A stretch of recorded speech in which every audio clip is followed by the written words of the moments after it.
Okay, kind donation from another YouTuber time. This stuff was donated by Manga Kid 2010 on YouTube. Who happens to be one of my old school friends as well.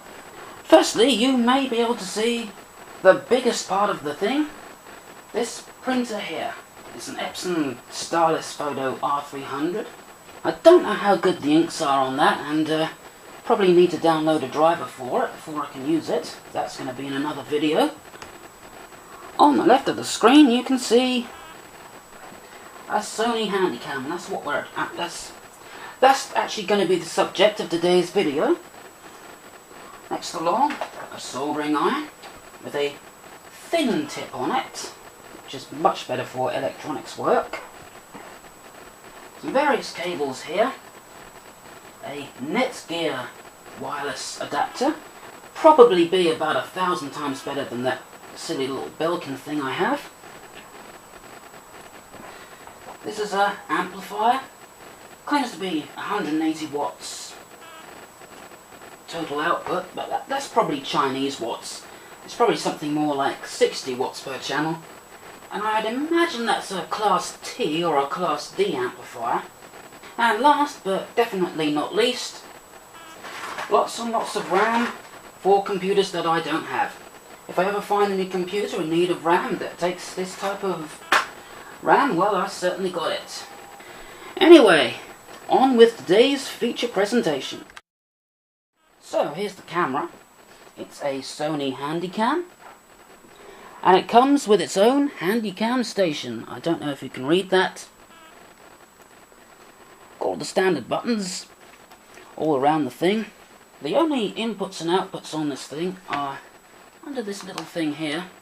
I'll just bring it up to the camera so you can see it better. We've got AV out. Of course, if the camera would actually focus on it, there we go. AV out, external microphone, and a LANC. What the hell an LANC is, I really don't know. Probably some of my other viewers would know. And on the other side, DC in, and that's about it.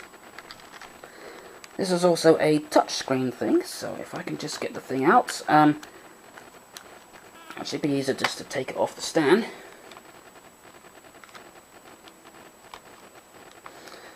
And turn it on. This is in the widescreen at the moment. Got the lens cap on, haven't I? There we go.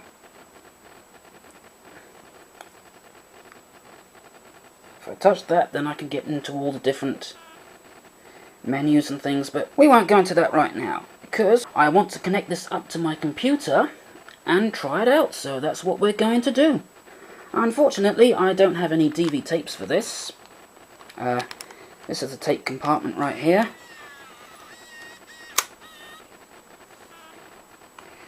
But won't be able to use that until I can get some tapes. Now, I wanted to connect it up to my computer through the FireWire, except for one problem. This computer has no FireWire.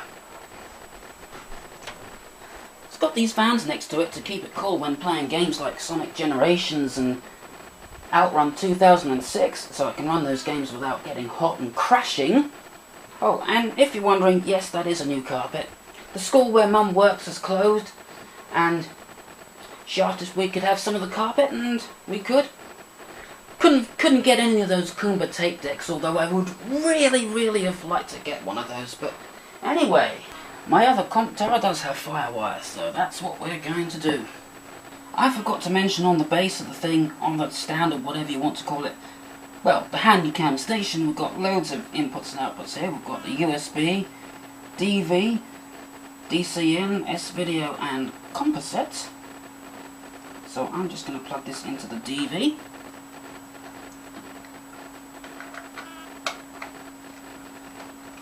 And let's turn it on. And we get a little thing come up. For now I'm going to use NeuroVision.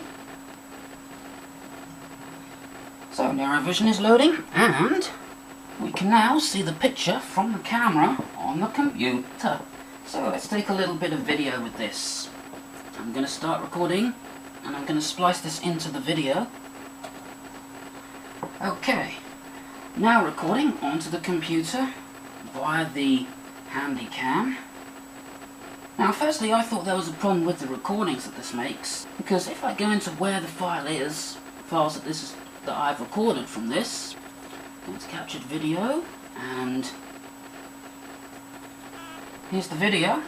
Okay, now recording onto the computer via the handycam. You can see it's added these black bars, and at first I was like, is this the best it works?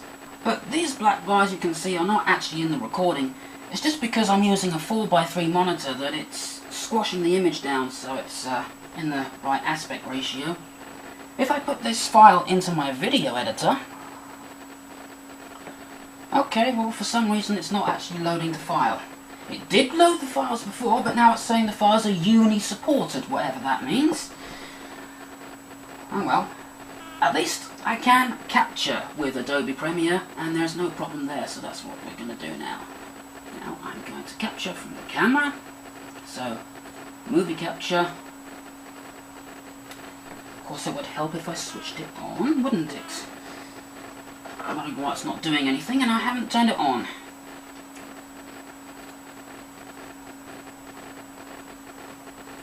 So I may just have to reload this window. Right, there we go. Oh, feedback. Okay, there we go. There's the camera's picture in Premiere. Anyway, let's make a recording in Adobe Premiere. And we are now recording, and I'm actually going to use Adobe Premiere for this because Adobe Premiere works the best. As you can see, it is recording nice and good. So let's just take another look around my room, blah blah blah blah blah. There's the TV with YouTube on it. I have absolutely no idea what I was watching just a few minutes ago. But there we go, there's my workbench with some of my experiments on it. Who doesn't love a bit of high voltage?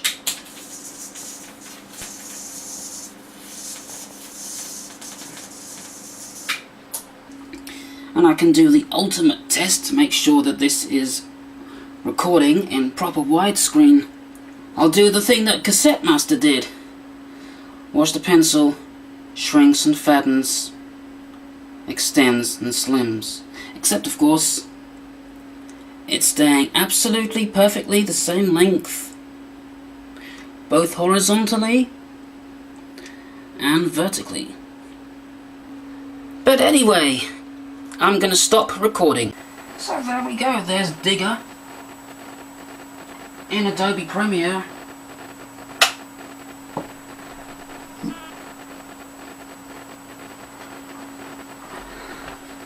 There we...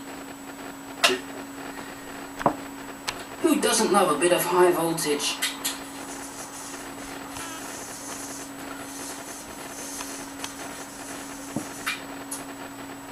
And how do the files that Premiere make look?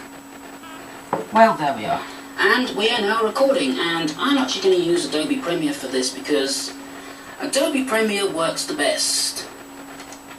As you can see, it has the widescreen thingies on it, but when we look at it in Adobe Premiere,